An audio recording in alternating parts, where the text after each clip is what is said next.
Hello friends and welcome again. आज हम लोग सेल ऑर्गेनेलिस के बारे में स्टडी करेंगे, इसमें सीलिया और फ्लैजिला को। यूकैरियोटिक फ्लैजिला और सीलिया की बात करते हैं। Actually they have specialised arrangement of microtubules which are remarkably similar in their organization.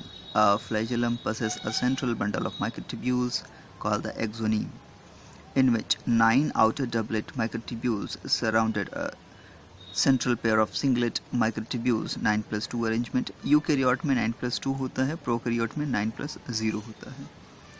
Each doublet microtubule consists of A and B tubules.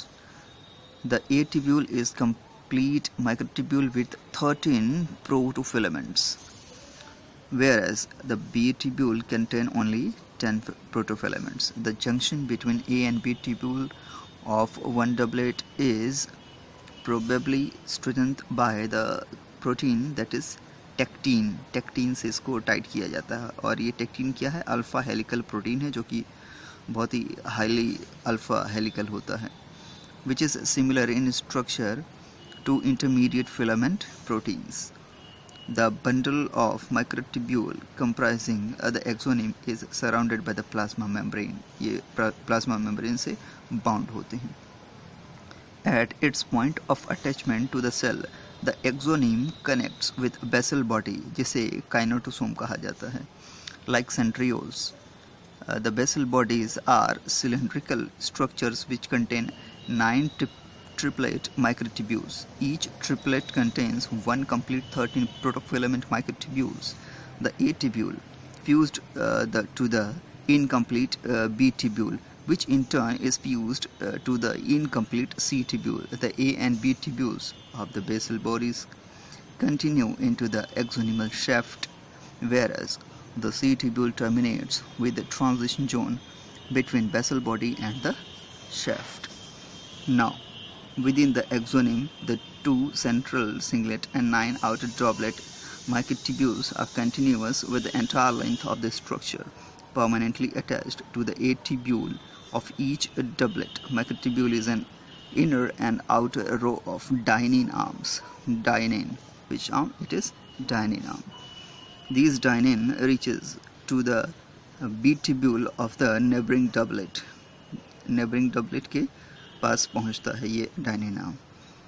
Then the linker made up of protein and nexin. याद करने वाली बात क्या है? linker and nexin से बना होता है. Joins the adjacent outer doublet microtubules.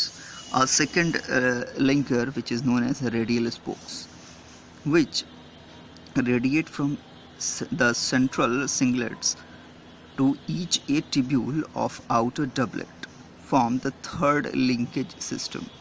The radial spoke and central pair complex are involved in the beat regulation. तो ऊपर जो हमने पूरी बात पढ़ी है उसको स्ट्रक्चर में समझते हैं. किसी भी सीलिया और फ्लैजिला में जो पोर्शन है, इसको जो लॉन्ग इलोंगेटेड पोर्शन होता है, इसे एक्सोनीम कहते हैं. माइक्रोट्यूब्यूल का जो सेंट्रल बंडल का बना होता है उसे एक्सोनीम कहा जाता है, जिसके बाहर ये देखिए प्लाज्मा मेम्ब्रेन होती है. अब ये यूकैरियोटिक है, इसलिए इसको जब कट करके देखते हैं तो इसमें 9+2 अरेंजमेंट देखते हैं. 9+2 क्या है? तो पेरीफेरी पे 9 माइक्रोट्यूब्यूल्स के बंडल दिखेंगे और बीच में 2 दिखेंगे. सो 9+2. अगर ये किसी प्रोकैरियोट का होता तो बीच में कुछ भी नहीं होता, तो उसे 9+0 अरेंजमेंट कहा जाता है. Now in this here, this is the central bundle and this is the peripheral bundles. peripheral bundles doublet होते हैं, ये A ये B, जो कि complete होता है. A और B हमेशा complete होते हैं. देखिए ये छोटा वाला A, बड़ा वाला B.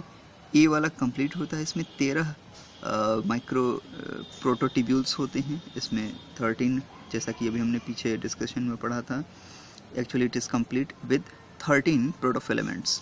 तो A में 13 प्रोटोफिलामेंट होता है, जबकि B इनकम्प्लीट होता है, इसमें केवल 9 या 10 ही होते हैं. So it is incomplete. Actually B में कितने होते हैं? 10 प्रोटोफिलामेंट्स होते हैं. So it is incomplete, but they are linked together. They are linked together. अब ये डबलेट और ये डबलेट जिससे जुड़ते हैं, यानी बीच में ये देखिए ये डबलेट और ये डबलेट जिस प्रोटीन से जुड़ रहे हैं उसे नेक्सिन कहा जाता है। फिर हर डबलेट के ए वाले आर्म से एक बाहर की ओर निकली हुई प्रोटीन की स्ट्रक्चर है, देखिए arm like structure, it is dynein arm, इसको बोलते हैं डाइनिन आर्म। बीच में सिंगलेट्स हैं C1 and C2।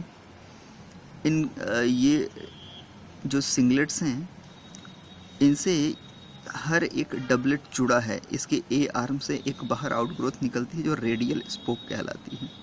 So radial spoke के थ्रू ये पूरी तरह से जुड़े रहते हैं।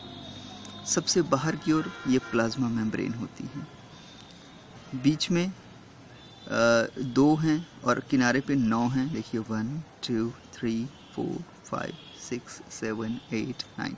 सो 9 माइक्रोट्यूब्यूल्स यहाँ और 2 माइक्रोट्यूब्यूल्स यहाँ, इसलिए इसे 9+2 अरेंजमेंट कहा जाता है। तो डाइनिन आर्म हो गया, नेक्सिन हो गया, देन प्लाज्मा मेम्ब्रेन, सिग्नल मर्क्यू, रेडियल स्पोक जोड़ने का काम करता है यहाँ पे, और तीसरा लिंकेज सिस्टम इसके बीच में है। सो it is first, second and third, 3 तरह के यहाँ पे लिंकेज सिस्टम काम करते हैं।